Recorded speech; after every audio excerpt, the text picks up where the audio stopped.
Hola lads, I am selling chickens, but not today, unfortunately. So last time we delved into the main boxes, reviewed them all, and I stick by what I said. Today, but I hope you didn't spend your gems quite yet, even though I specifically told you to go ahead and spend your gems. I hope you didn't listen to me, because you never should. Not until we go over the mini boxes. As you can see here, I haven't spent any of my gems yet. That's because I'm still lacking a lot. If you don't have max gems, don't be afraid to hold on to them. These are just reviews of boxes. So last time we looked at all the main boxes. Now let's delve into the mini boxes. Hopefully this shouldn't be an hour-long video, but just look at the timestamp and just tell me. Tell me the cold hard truth. It's an hour long, isn't it? Hopefully not. So we're going all the way back to the beginning. The age of discovery. The age of beginning, more like. The age of, wow, look at these cards. Truly trapped in their time. So mini boxes do not have as many cards, especially in the beginning. Only 2 ultra rares in each box. So what ultra rare cards do we have in Age of Discovery? Well, we have this dragon that's useless. I mean, it was semi-okay when this box came out, but semi-okay. Actually, let me check. I gotta check. I didn't even check if my settings are right. They're right, okay. Now, we also have Michizur. This was an okay card. This was pretty good. It was an annoying card to go against back then, but there's a lot better options nowadays. So, pass. So for super rare, Piercing Moray, Friendly Amazon, Needle Sunfish. Look at that fish, man. Come on. Is that its face right there? Or is that its face right there? Or is the whole thing just a face inside of a face? And, I don't know. I don't know things. We have Yomi Ship. I guess this card's still kind of good for like stall decks, but even then, why? Cost down. Cost down is not terrible for level decks like Silent Swordsman, Silent Magician, but I think you can get one of these in the structure box. I'm not sure. Check if you can. If you can, then it's totally not worth it here. But it's not a bad card to have for it. Moray of Greed. I guess isn't terrible for if you're running water decks, but water decks are not thriving very well. Stray Lambs. These cards you don't even need when you unlock Paradox Brothers. You don't even need them. And what do we have here? We got some Naturias, it looks like. We have 1 Naturia, maybe. And a lot of other useless stuff. Looks like we have some Ice Barrier. Bubonic Vermin. Good stalls. Good stalls, man. So what do we have in this box? Looks like we have some slight stall support in general. Cost down, might not even need. Moray of Greed, I wouldn't bother. So, unless you're like you really want to run heavy on those stalls, you might want 1 Yomi Ship, if at all. Michizur, not really worth it. So all in all, this deck, this box, mini box, it can get the boot. Alright, moving on up to the Tyrant. What did I say? Tyrant? Flame of the Tyrant. Alright, Flaming Tyrant. He is indeed going to give it to you. We have the Tyrant Dragon. I'm sorry, the Who Dragon? Yeah, exactly. Rigorous Reaver. More like Bad Reaver. Gaia Soul of Combustible Collective. Yeah. Who? Exactly. My thoughts exactly. Sergeant Electro was good for shutting down boards, but now, like I said, there are better options. Even Ojamas are good for shutting down monster sides. And there's the Zing Zang Hu trap cards that do a pretty kind of a better job than this guy as well. Don't really need him anymore. Warm Worm is a good card for milling decks. If you want to mill your opponent out, then hey, get 3 Warm Worms. You're going to be a very hated lad. Very hated lad. Shallow Grave, Golden Apples, good in their own rights, but nowadays they're not needed. Golden Apples, I might use it if you want to build a deck centered solely around Witch Raider. Maybe. Even then, there's still better trap cards out there. Thing in the Crater, early dragons, early dragon support. Much better support now. There doesn't seem to really be anything else here. Dark Effigy, good for early Dark Magician or Spellcaster support, but all these early support cards are not good anymore. This whole box, unless you want to be a miller, skip it entirely. I don't really think there's anything in there you need. If there is, then you'll know it when it happens. Alright, so Wonders of the Sky, the Atmosphere, and Desert Twister. Yeah, Wonders of the Sky. It's a wonder why this box isn't being shot to Mars, because it's bad. Okay, Bird Face. I mean, it's a fine card for Harpies, but like, you don't need it. Disc Blade Rider was a good card in its day, but now it sucks. Adhesive Explosive had potential, never really found its purpose, its true form. Summon Skull, I will always want to get this card. I never quite pulled it, and it doesn't matter because it's not a really good card anyway. It's a Fiend, which is fine, but it's also it's dark. That's fine, but you don't need it. Big Bang Shot was pretty good early on, but it's just an equip card that draws that deals piercing damage. Maybe for rogue decks, but you don't need it. Got some more Divine Birds, who cares? Good old Sonic Duck. Love that duck. That 1700 for a rare card was a big thing back then. Definitely not now though. That wacky magic. Okay, so not much here. Pot of Benevolence for some decks. You might want it. It's only a normal card. But all in all here, there's not really anything.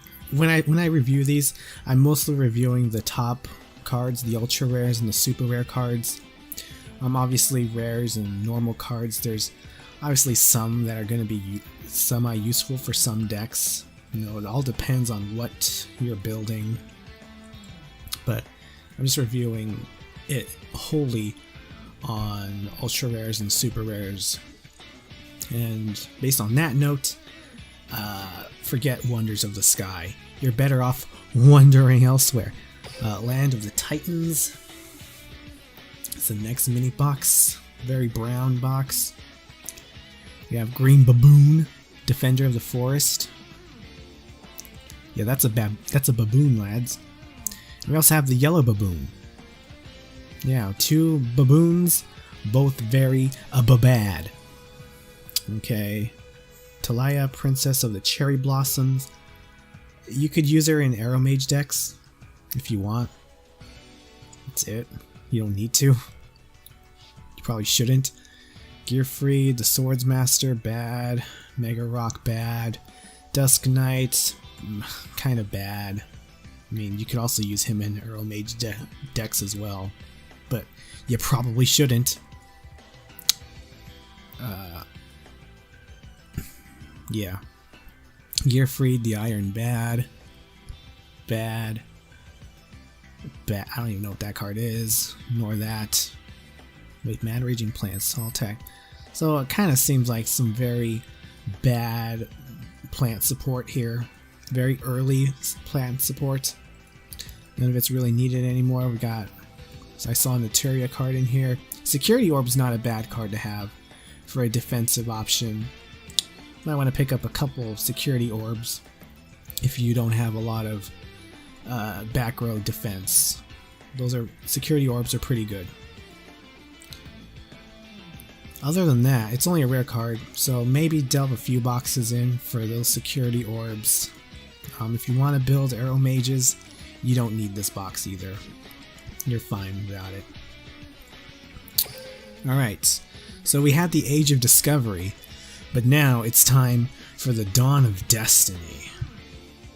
What's in the Dawn of Destiny? Well, Sacred Phoenix of Nephthys.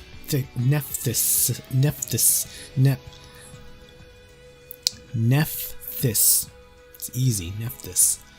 Of course. It's a good card for Fire King Island. Fire King Island is in this deck. But before we go there, that's part of the Fire King combination largely. We also have Tribute to the Doomed. Not a bad tech card, but not really needed nowadays. There's better cards that can just destroy monsters without having to sacrifice anything now. So not really needed. A good card to use if you want to play graveyard power decks though. So you can keep that in mind. Magical Exemplar, Magical Bad, Skull Bad. Okay, Super Rush Headlong. This is a great tech card. It's kind of dying out, but even today, it's still a pretty good tech card. You'll destroy a monster that attacks you, and that's it. It's basically a widespread ruin, essentially. Which, it's a good card. You could, if you don't have any other defensive options, it's still a very good defensive card. And defensive cards are good, what can I say? Okay, so this box has Fire Kings. Fire King Yaksha, Fire King Island, and I believe there's another one here. Maybe not. I could have sworn. No, well, it's fine. If you want Fire Kings, they are a pretty good deck. If you pair them with Yubel.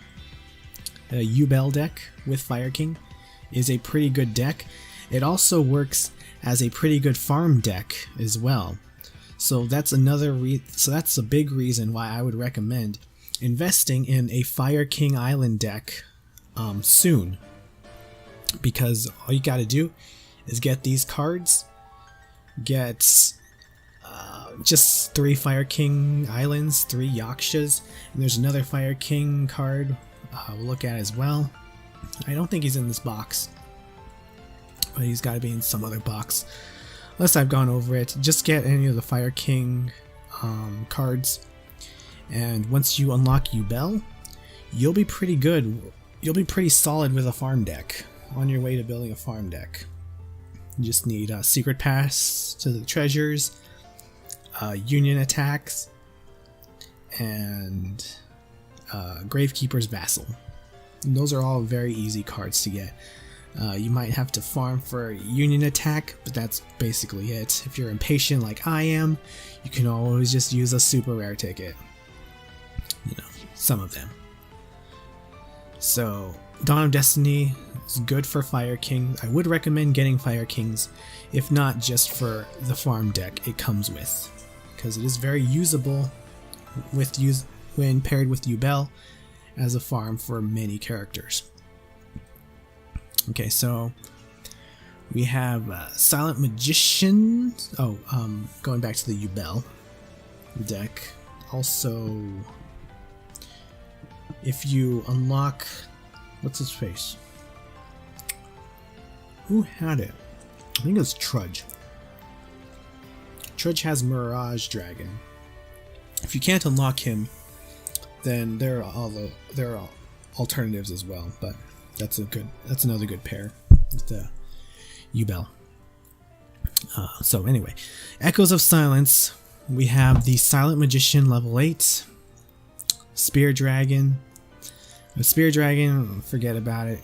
dumb dragon. Why is he here, dragon? Don't you belong in our territory, dragon? Forget about him. He's just there to help balance the odds of getting an actual card you would want. Silent Magician. If you want to build Silent Magicians, it's good. There is a structured deck, but you're going to want as many Silent Magician cards as you can get because it just works better. You can pair Silent Magicians with spellbooks, which we will take a look at a little bit later when we run into that box.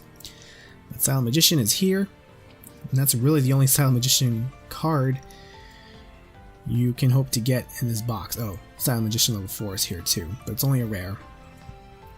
So yeah, if you want to play those, you need this box, unfortunately. Fortunately, it's just a mini box. And that is pre-adjustment, so there's only 80 packs in a mini box at this point. Silent Magician does pretty well still. It does do well. Definitely against NPCs, and especially well when you pair it with spellbooks. But you don't have to. Look at that card artwork. That's cute. Pop up. If your opponent activates a card in their field zone and you do not, activate one field spell card from your deck. Wow, that's a bad card. That is a terrible card. Okay, limit reverse. That helps with a Yubel deck as well. Limit reverse. Well, Yubel used it at least during the event. Emergency provisions stop. Okay, Ultimate Insect level 7. Yeah. Did you remember that Ultimate Insect is also a level card? Yeah, neither did I. So, the only thing in there, Silent Magician. Next, we move on to the Servants of Kings, featuring ya boy, Demok. Dark Demok of Chaos. It's a fun card. It's mostly just a fun card to just throw in with your Dark Magicians. You don't need it. He's not very competitive, but it's just kind of like a fun card.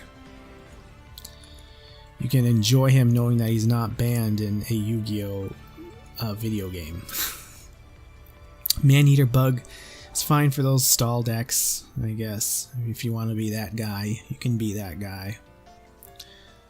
Look at that. Look at this card. Panzer Dragon. It's like a dragon on a tank. It's like a tank dragon. That's funny.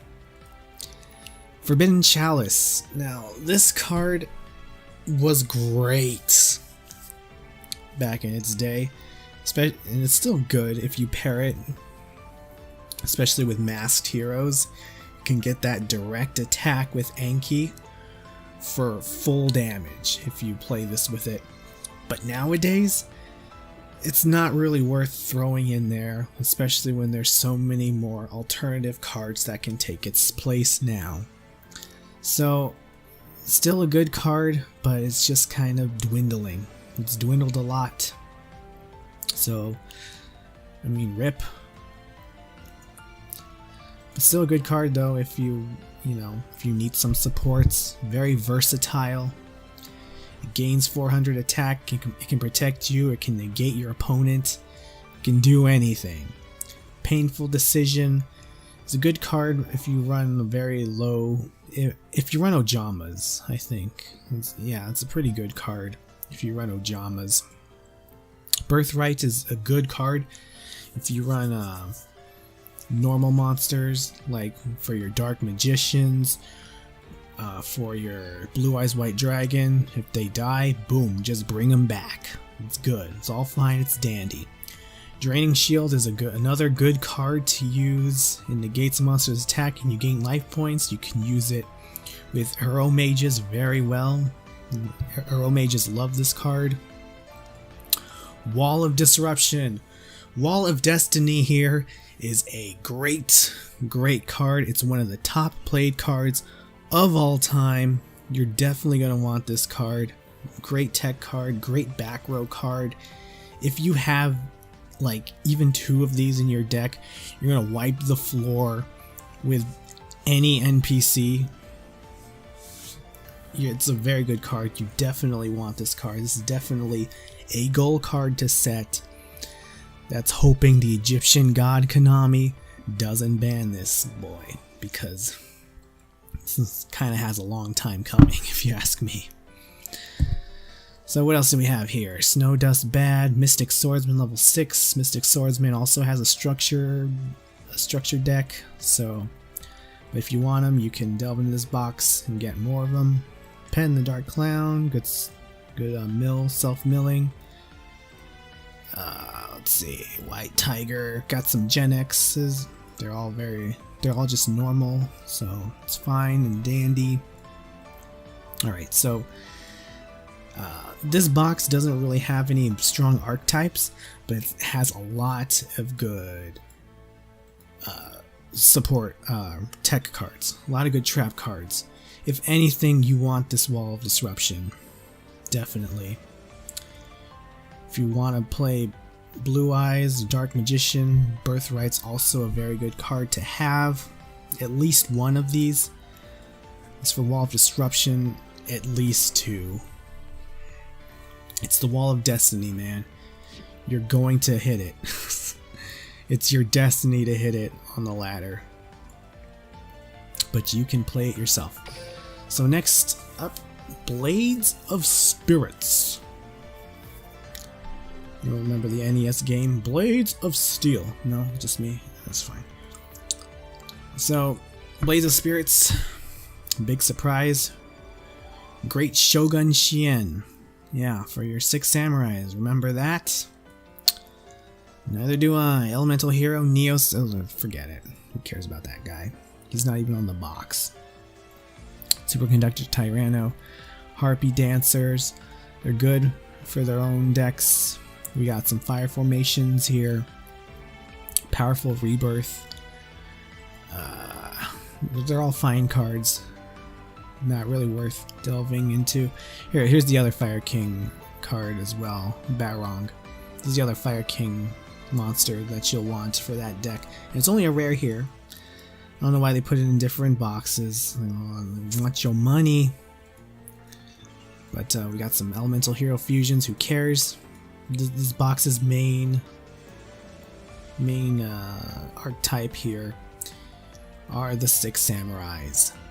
Now, like I said before, 6 samurais, they're not doing too well right now. In fact, I rarely see them anymore now. They were good. They're still fine, especially against NPCs, but people have outgrown them. There's definitely better options nowadays. So I would not recommend getting 6 samurais now. Even with the new 6 samurai support that's coming out, it's still not enough to compete. Next up, we have the Resonance of Contrast. What does that even mean, though?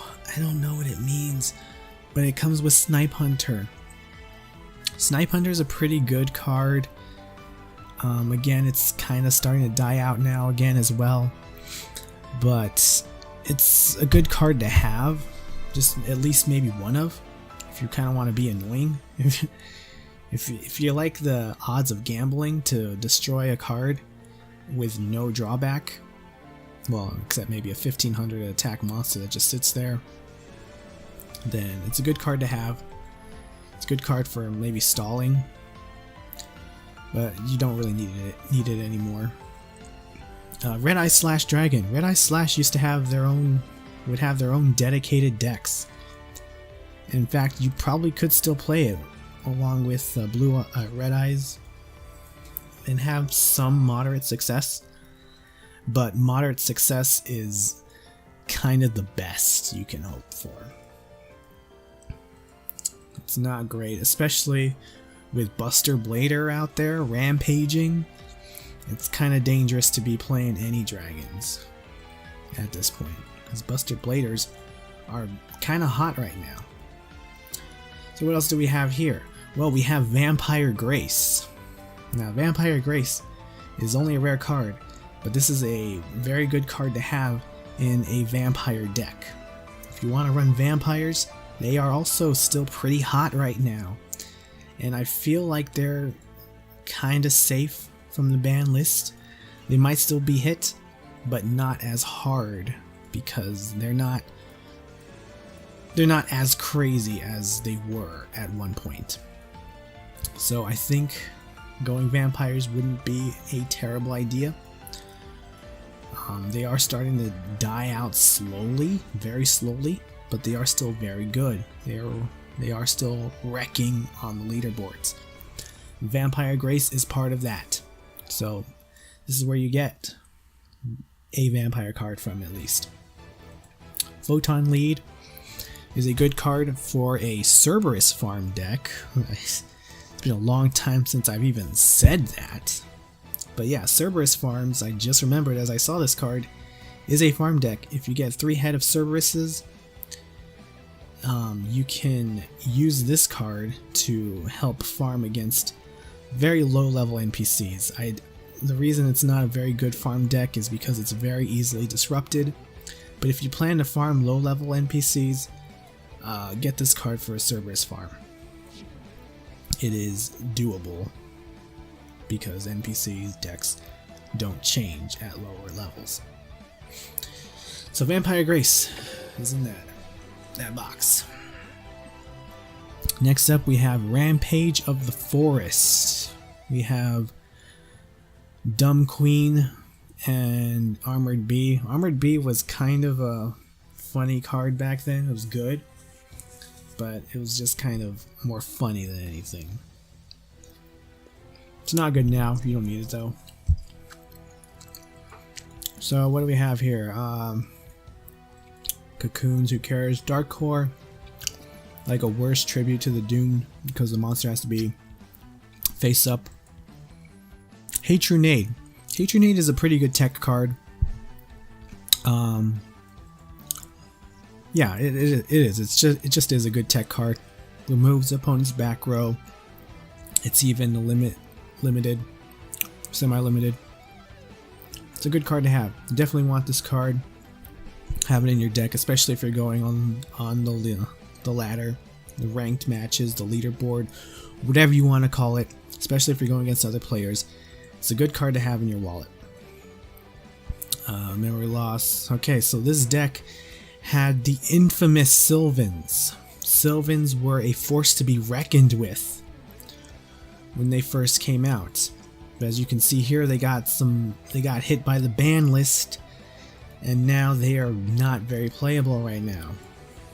You could still play them, but you're not going to have much success. You're going to have restricted Sylvan success. I would not recommend getting Sylvans now because they've been buried alive, just like the Cyber Angels. RIP.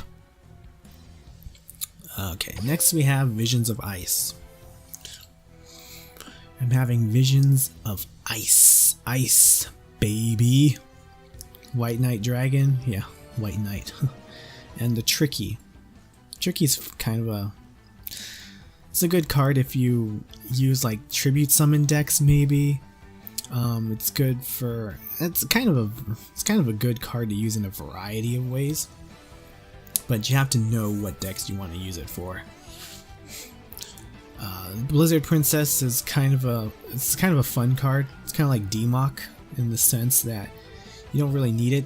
It's not really competitive. It doesn't give you any real advantage having it in your deck. It's just once you get it out, it's fun. But you don't really need it. Here we have spellbooks. This box has the spellbooks. Now spellbooks are still doing pretty well. They did get hit recently. The Spellbook of Fate got hit by the ban list, but they are still playable, especially like I said with Silent Magician. So if you want to run the two together, it's not a bad idea. They did recently get hit, so they should be safe from further damage. If you can make way with only having 2 Spellbooks of Fate max and no other cards on the ban list as well, then you could be able to make it work and have some success. But they are hit, they are not at their full power. Just keep that in mind. Also, this box contains Treacherous Trap Hole, another infamous force to be reckoned with when it was first released. This card single-handedly proved that Konami was brave enough to start hitting cards that were released in boxes to add to the ban list. The first card ever to be placed from a box to be placed on a ban list. For good reason. 2 monsters on the field gone with just 1 card. This is a very dank card.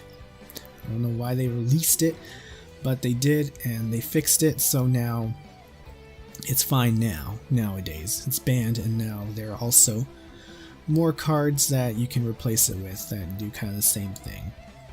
So the buzz with that has settled down now. So what's in that box? Spell books mostly. Nerfed spell books, for that matter. Okay, next up we have the Clash of Wings. Here we have Bad Bird and Widespread Ruin. Widespread Ruin is a good card. It's a good tech card. Debatable if it's better than Wall of Disruption, because they're both good in their own separate ways. Wall of Disruption is good for shutting down your opponent. This one's good for just getting rid of the problem. You know, they summon the Blue Eyes Ultimate Dragon. Boom, poof, he's gone with the wind. It's a good card. I definitely recommend getting at the very least one. Okay, we also have Blowback Dragon. There's a deck where you can use Blowback Dragon with Bandit Keith's other dragons as well. You do the same thing. Toss a coin, destroys opponent's monsters. But that's more of a gimmick deck. They don't do well, but they're fun. they're definitely fun if anything. Mecha Phantom Beasts, I don't know anything about them. I don't really like them because they rely on tokens. And on a board where there's only 3 spaces, like, come on. Stop. Wind Up Juggler, who cares? Alright, and this box also has another infamous deck, the infamous For Hires. As you can see, a lot of the mini boxes contained the biggest threats this game has faced.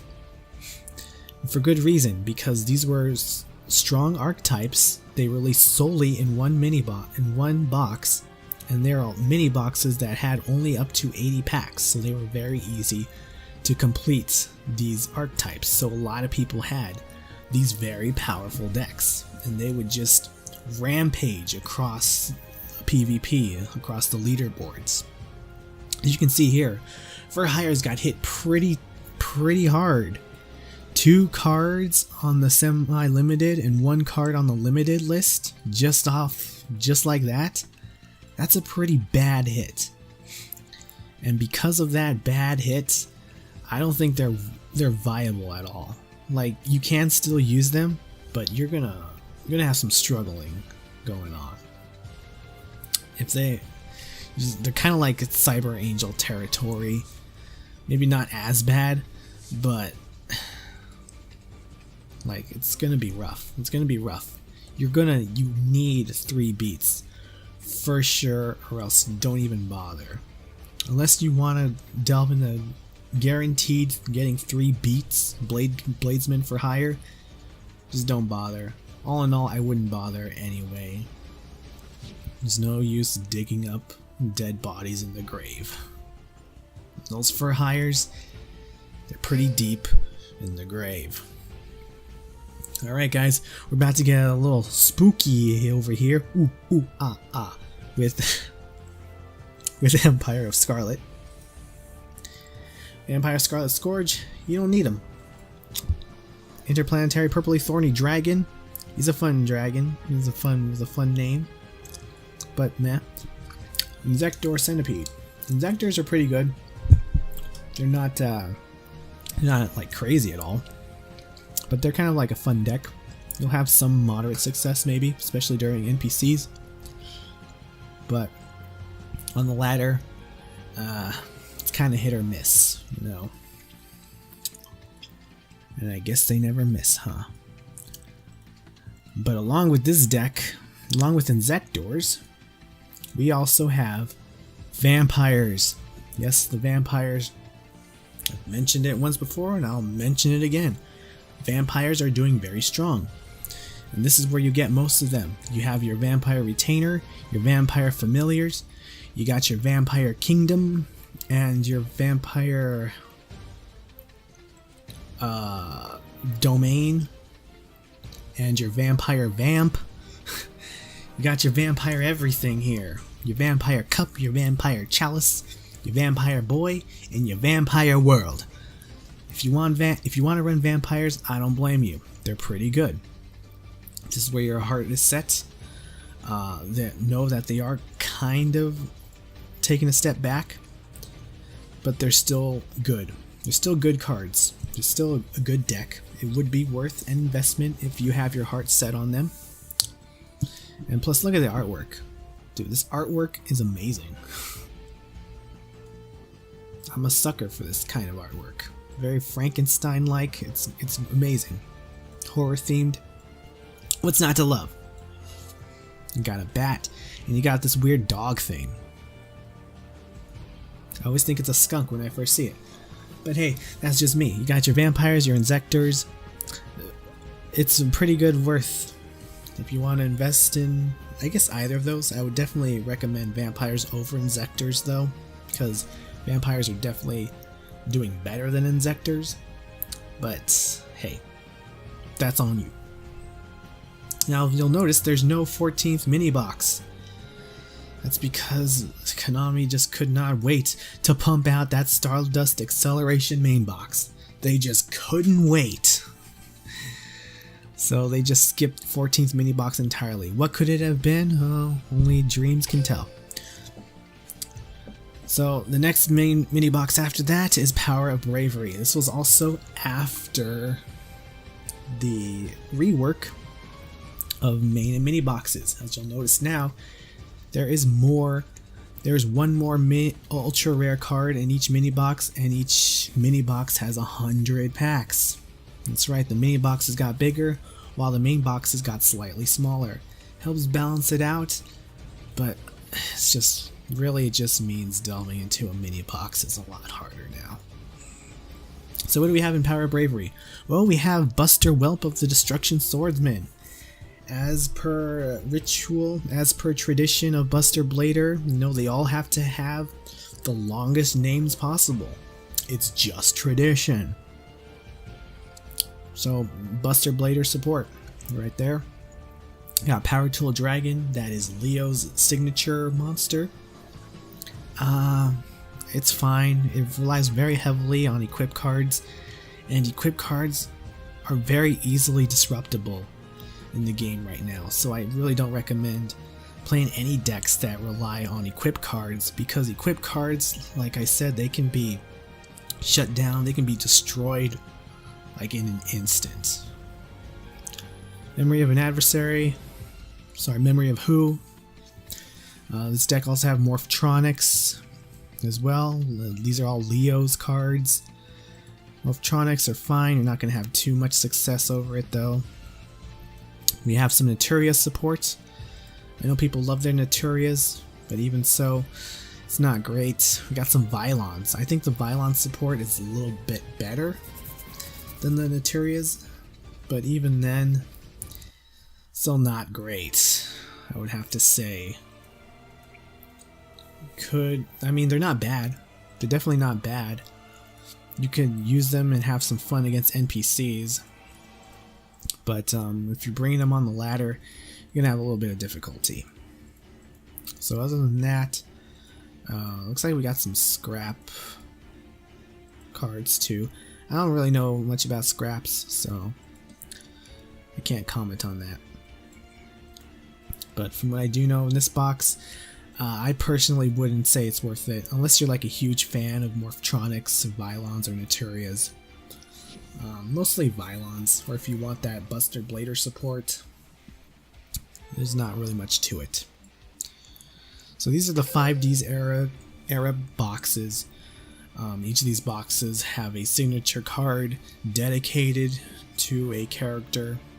Here in Secrets of the Ancients, we have Luna's ace monster, Ancient Fairy Dragon. I mean, I think it's kind of worse than Leo's Power Tool Dragon, so I wouldn't say worth. Armides, Keeper of Boundaries, cool card art, but like not really used very often. Junk Synchron. This is a very good card for tuners because it's a 3-star tuner and it's very usable.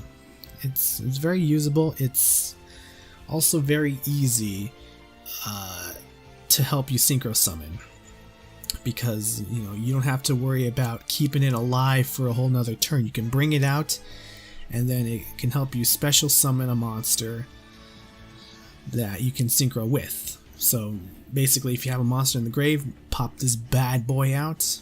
You got your fitting material right next to you as well. You can just synchro off of one summon. And that's really it. It's mostly useful for Arrow Mage synchros, the new Arrow Mess Fairy card. I hate these names. New card trader. The new card trader Arrow Mage synchro card is largely used for that as well. It's used for basically any 5-star synchro monsters, like this guy. He's a 5-star synchro monster. He will work very well. Just gotta run any 2-star, normal, regular, any monster. And you're pretty good. Or, any 4-star. It's fine. Trap Tricks. I completely forgot they had Trap Tricks in this box. I guess I should say something, because they're not doing very well if I completely forgot about them. I'm sure they're fun, but they don't have much support at all. Like, they don't have enough support to be anything good right now.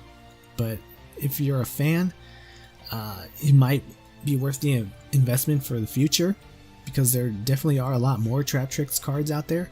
But when will they release them? I don't know, man. People are holding out for Light Swarms like there's no tomorrow, okay? So I wouldn't hold on my gems too tightly. Other than that, there doesn't really seem to be much of anything else here. Look at that Berserk King. What is that? What am I looking at right here? Is that a gorilla holding a smaller gorilla in his... Oh wow. That's pretty crazy. Okay, yeah, a lot of spider cards. It's kind of spooky, right? Very foresty, I guess. So other than that, really the only usable card, the best card here is Junk Synchron, and that's if you want to do your synchro summoning, which I've mentioned before. I don't wholly recommend because synchros aren't doing hot. They're not hot right now. They're kind of more of a side gimmick, if anything. They can get better though. You can get Junk Synchron hoping that they'll get better. There are good synchro cards out there. We just don't necessarily have them at this point. And the last mini box to date is the Tornado of Phantoms. Again, what does that mean? What does that mean though? A tornado of phantoms? Are phantoms in a tornado? Who knows? Who cares? This box has Elemental Hero Great Tornado. Who cares? There's too many Elemental Hero cards to care about. If you want a complete Elemental Hero deck, good luck. Like, I mean it, man. I mean it. Good luck. You're gonna need it.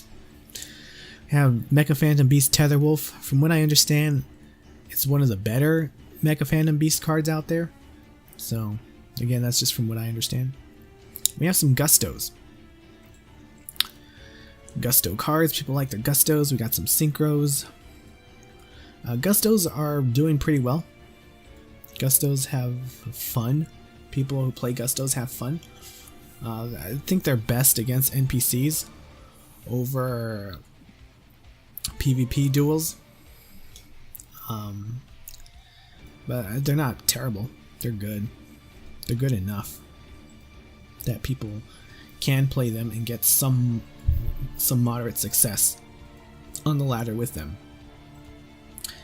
Trap Stun seems like a pretty good card. Yeah, it's a good card if you don't have any like negates. If you don't have any negate cards by now, that's a pretty good card to have as well. All right, that is all the main boxes here. There's some cards here and there that I wanted to talk about that I've kind of missed here and there, but you know, I don't really know. Like, I don't know where to find them. So to wrap this up, let's go ahead and just go ahead to the card studio and let's take a look at the card catalog. Let's talk about some of these cards here. Let's talk about some of the most played cards, and let's kind of like get an idea of what we're up against. So if we go to filter here and what is it? Is it sorts? Sorts? No, not sort. It's by popular cards. It's right there. Duh. So some of the most popular cards: Paleozoic Canadia. Talked about that. Enemy Controller. Very good card.